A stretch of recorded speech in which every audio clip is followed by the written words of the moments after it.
এই সময়ের মধ্যে ঘোষণা দেওয়া হয়েছে, এই সময়ের মধ্যে ইন্ডিয়ান আধিপত্যবাদ দলের কোরিয়ায় তৎসলতার হাত লেগে যাবে।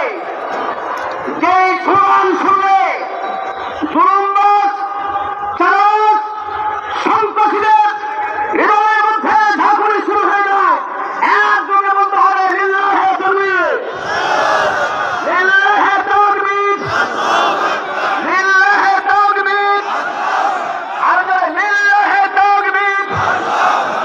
এই মার্কা আছে, আর জোরে কোন সে মার্কা? জোর হলো না, এবার হবে ঠাকুরগাঁতে, দিনাজপুরে, রংপুরে, সারা বাংলায়, গ্রামগঞ্জে আরো জোরে। জোর হলো না, লিল্লাহে তাকবীর। আমি শেষ করছি।